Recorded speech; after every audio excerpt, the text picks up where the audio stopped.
Even though a police officer visited our house, I wasn't particularly alarmed since it was a familiar face. However, that was naive of me. My heartbeat skyrocketed when Officer John mentioned arresting my wife for fraud. "We're arresting your wife on suspicion of fraud. We need to conduct an interrogation immediately," said John. He then forced his way into the house, pushing me aside as I tried to restrain him, saying, "Wait a minute, please." He then made a serious announcement. The victim, who claims to have been defrauded, says they'll forgive the deed if the stolen amount is returned. Can you immediately compensate for the $10,000 loss? $10,000. That's impossible right away, I replied. Dissatisfied with my answer, John coldly retorted, "Then we'll have to take your wife. We can't tolerate someone skillfully deceiving others and taking their money."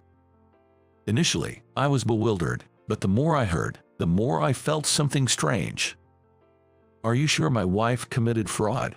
She's been hospitalized for the past 2 years. "What? But your wife is supposed to be working for a major trading company, right?" Hearing John's words, my suspicions grew. My name is Alex, an office worker in my 30s. Though it's the prime of my career, I've been unable to immerse myself in work.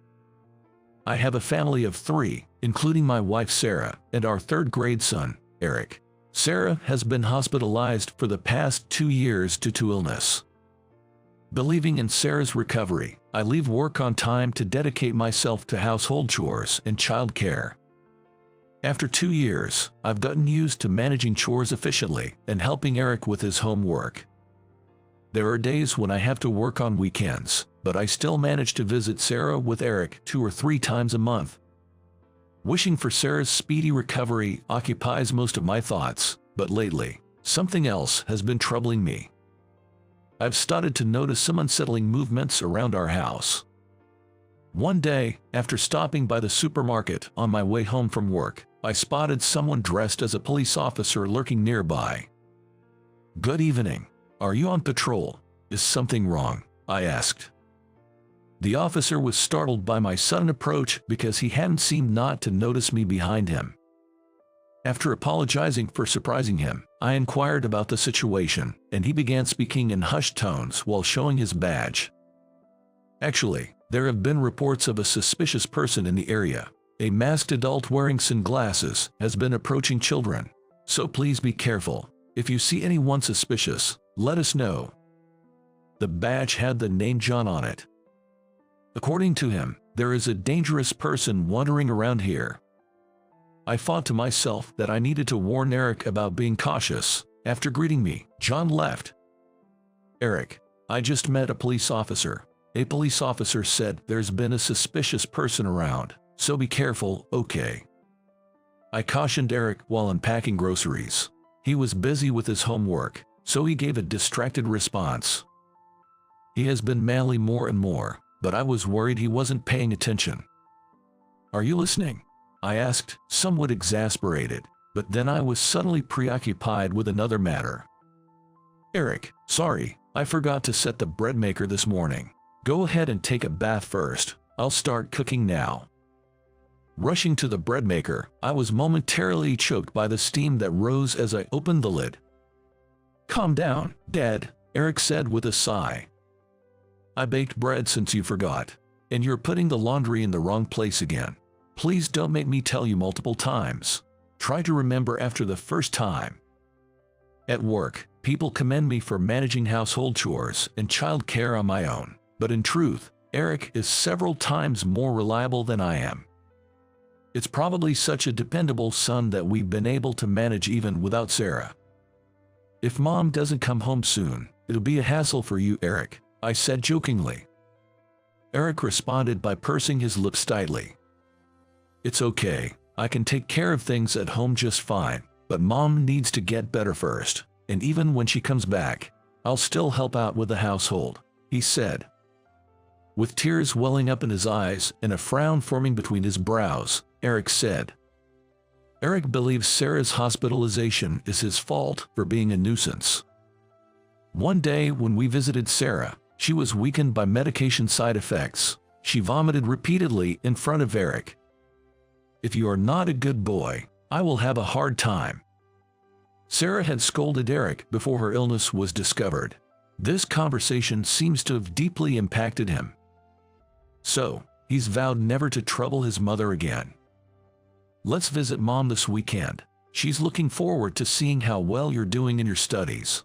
Now, let's eat and finish your homework, I encouraged. Saying this with a cheerful voice, Eric seemed thrilled to see Sarah and jumped around in excitement, helping with the meal preparation. A week flew by quickly, and the day to visit Sarah arrived. Eric, in a great mood from the morning, said enthusiastically, "Let's buy the cheesecake Mom likes before we go." "I don't think Mom can eat something so heavy." "Well, if she doesn't want it, you can eat it," I replied. After this exchange, we bought a popular cheesecake from a souvenir shop at the station and visited the hospital room. Sarah seemed to be in relatively good spirits that day, but she looked somewhat troubled. I decided to talk to her while Eric was away in the bathroom. Although it wasn't about her health, which was a relief, however, what she shared was quite unsettling. "Recently, I've been receiving silent calls. The caller doesn't say their name, but the phone is definitely connected. Sometimes, it stays connected for as long as 5 minutes, she said.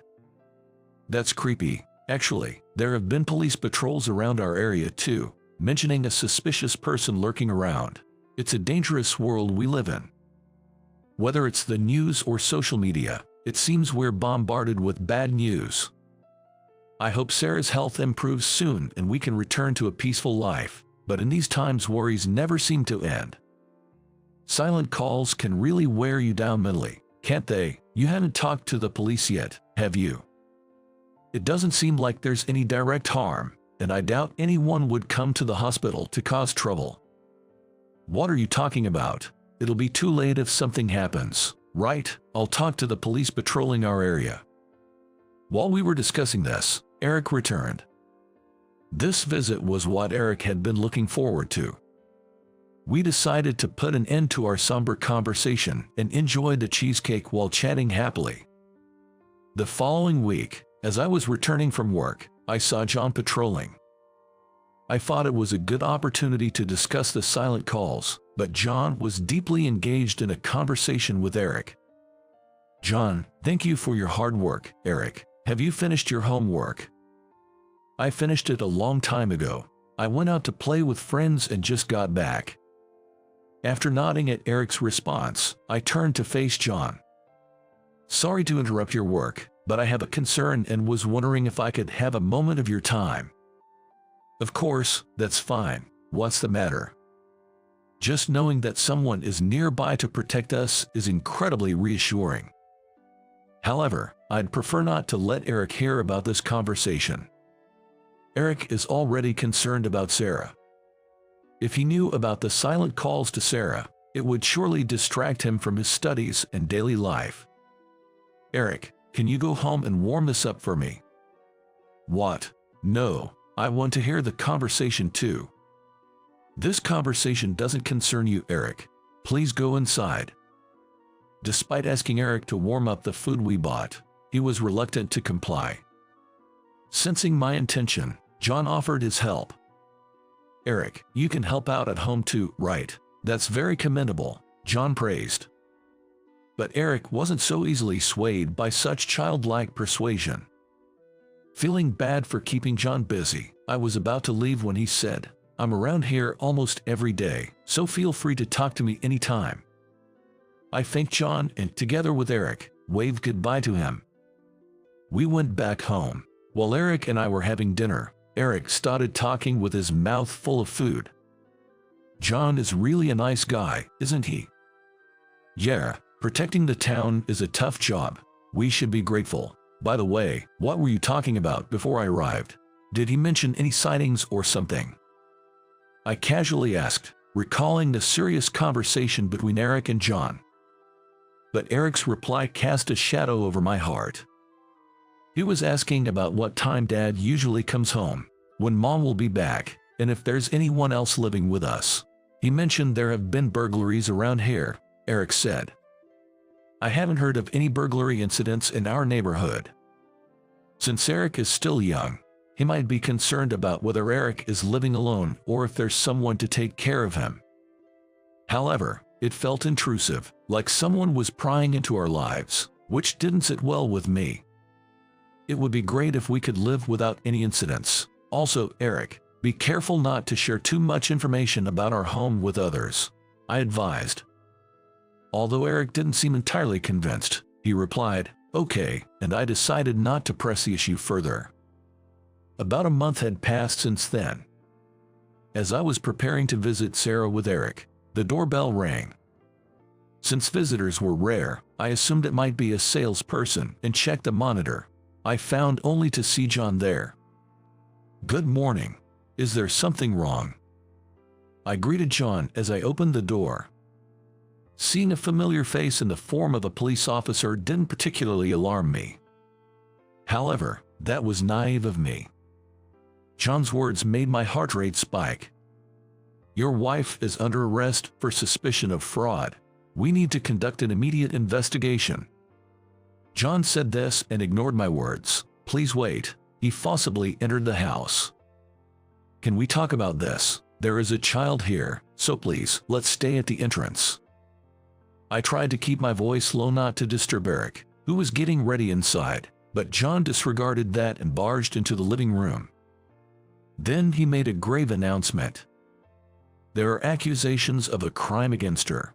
The victim, who claims to have been defrauded, says they are willing to forgive without escalating the matter if they are reimbursed. Can you cover the loss of $10,000 right now? $10,000? How did this happen? That's impossible right now, I muttered while confused. In fact, with the expenses for 2 people plus Sarah's medical bills on a single income, our savings were nearly depleted. The savings that were more than sufficient when my wife was working were almost gone. "Then, I will have to take your wife with me. We cannot tolerate anyone exploiting vulnerable individuals and aggressively defrauding them of money." Hearing John's words, I felt a disconnect with my image of Sarah. "Are you sure it was my wife who committed fraud? She has been hospitalized for the past 2 years. Isn't your wife supposed to be working for a major trading company?" Hearing John's words, my suspicions grew. How did John know about Sarah's previous employer?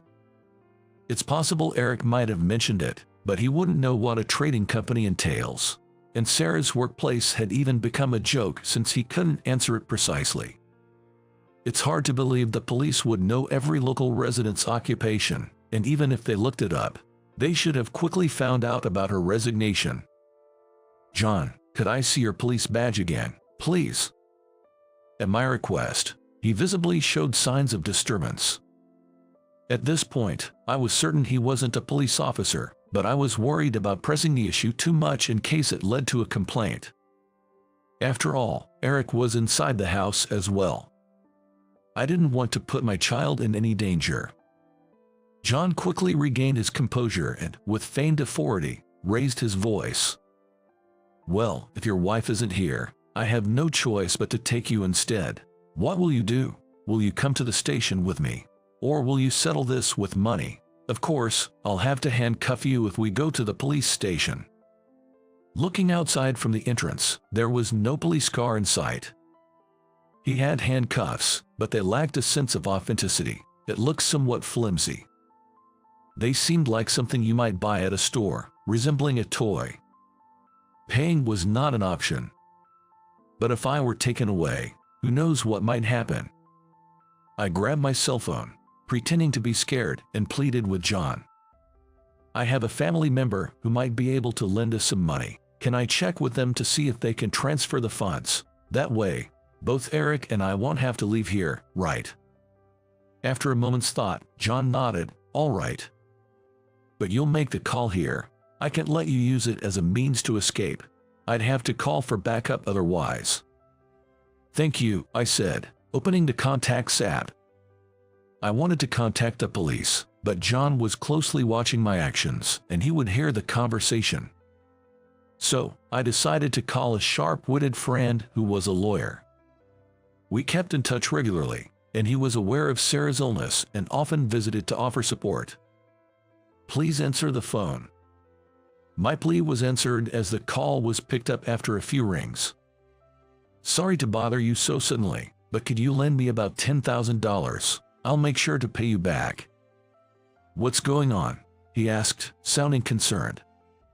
Sarah has apparently committed fraud, going to the homes of the elderly and swindling them out of their money. If we pay $10,000 now, it seems we can settle this. Please help. Hey, but as for Sarah, please, right now the police are inside the house, and they're suggesting that it would be better to settle this matter through a settlement if possible. It might seem strange, but that's okay. When I interrupted the conversation to continue explaining, it seemed like he understood well. Are you at home? He confirmed again before saying, I'll transfer the money today, so please wait, and then hung up the phone. It seems like we can manage the money issue. I'll make the payment today. I told John, and he nodded in satisfaction. Then please transfer the money to the account I'm about to tell you. Since I'm helping out with this, it could be risky for my position. I'll make myself scarce once the payment is confirmed, he said. After saying that, John handed me a note with the transfer details and headed towards the entrance. When I opened the front door, a loud yelling voice could be heard from the room. My mom would never do such a thing. You're a liar. It seemed like Eric, who had been listening, was glaring at John with his shoulders hove. John was surprised by the fierce anger directed at him, but considering the opponent was a child, he quickly regained his composure.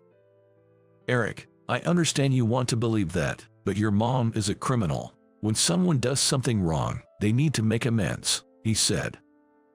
Triggered by the word criminal, Eric attacked John even more aggressively. Shut up. The criminal is you. You're the one who's going to get caught by the police. As Eric made a commotion at the entrance, curious neighbors began to gather and wonder what was happening. With the presence of the police, the crowd of onlookers quickly grew.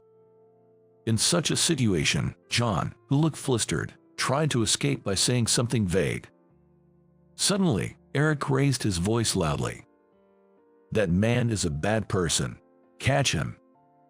Reacting to Eric's voice, the onlookers restrained John for the moment. As he tried to shake them off and escape, the residents began to seriously hold him down. Almost at the same time, a police car appeared. The real police had arrived. Feeling relieved, I was about to let my guard down when I saw Eric mustering his courage. I couldn't show any weakness. I approached a person who had gotten out of the police car to explain the situation. I was asked to confirm the name and was told, we received a call from someone claiming to be a friend of yours, so I told them what happened. I mentioned that there was talk of settling with money because my wife was suspected of fraud, and the police officers shook their heads, saying, that's not passable. I didn't suspect anything since they had been patrolling around our house and had a police badge, I said. Hearing this, the police took the badge from John. According to the police, although the badge looked authentic, there was no one named John in their department. It turned out to be a scam pretending to be the police. John, who was about to be taken away in the patrol car, was desperately resisting. I was just following orders. I'm not the bad guy. Besides, this guy's wife works for a major company and is rich, right? Rich people should give some money to the poor. I was furious at John's baseless and selfish arguments. Before I could say anything, Eric yelled back loudly. My mom is fighting an illness and is hospitalized. My dad is working hard for my mom and me. Don't talk like you're the only one suffering. Silenced by Eric's scolding, John had nothing to say. The gathered neighbors also agreed with Eric and said that's right, and sent applause to cheer him on.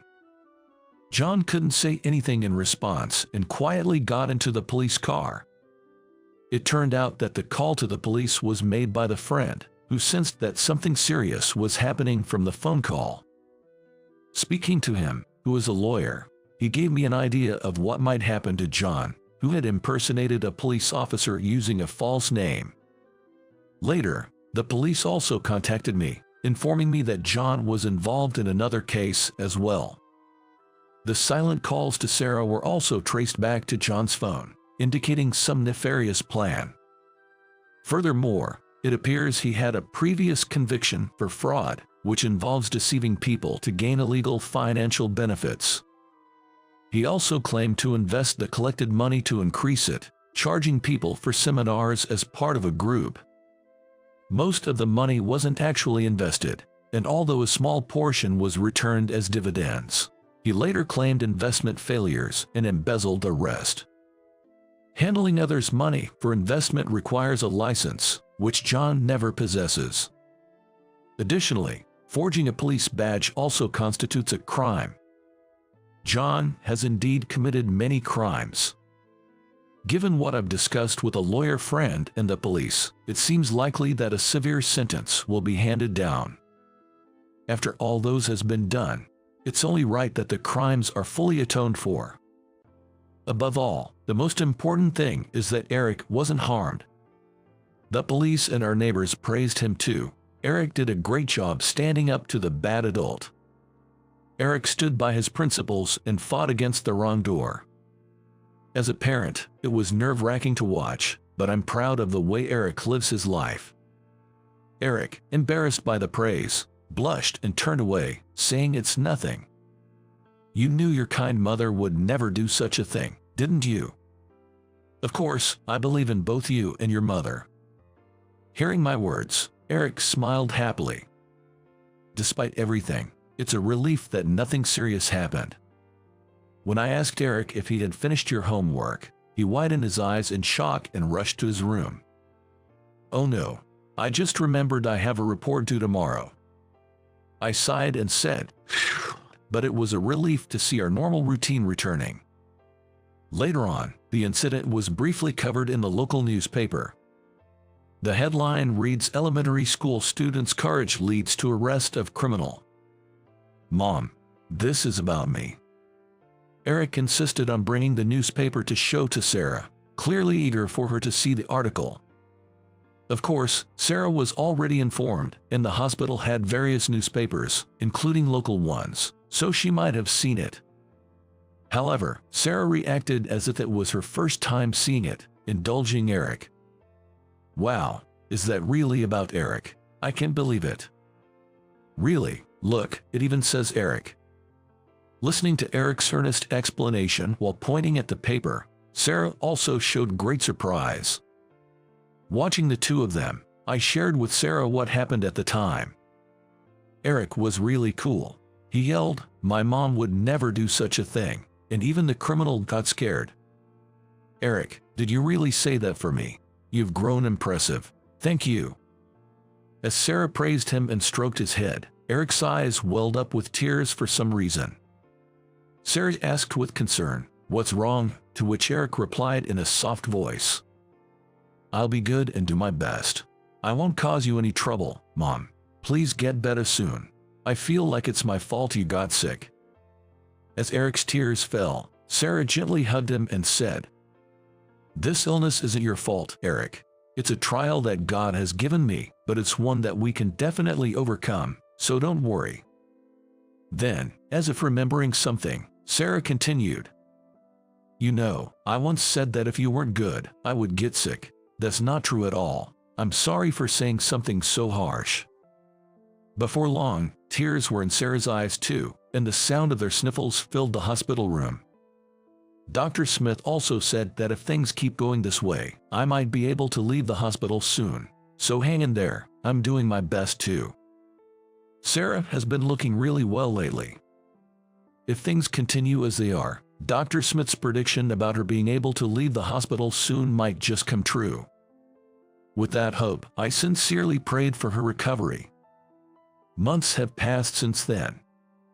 Sarah's battle with her illness came to an end. There were times when we feared the worst, but thanks to Dr. Smith's dedicated treatment and Sarah's efforts, she's now able to lead a normal life. Today is Eric's school visitation day.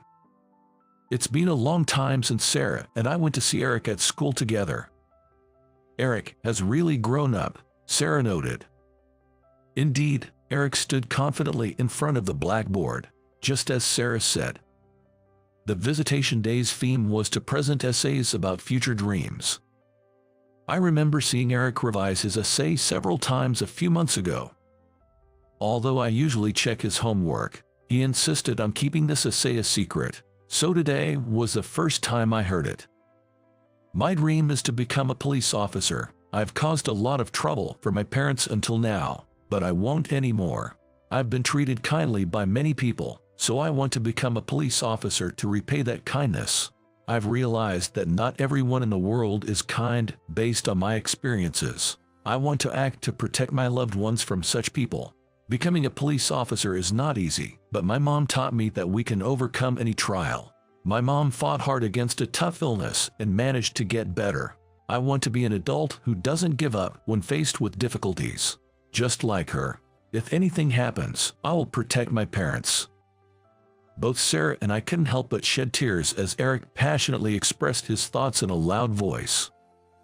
I also made a firm vow to become a commendable father who can protect my family.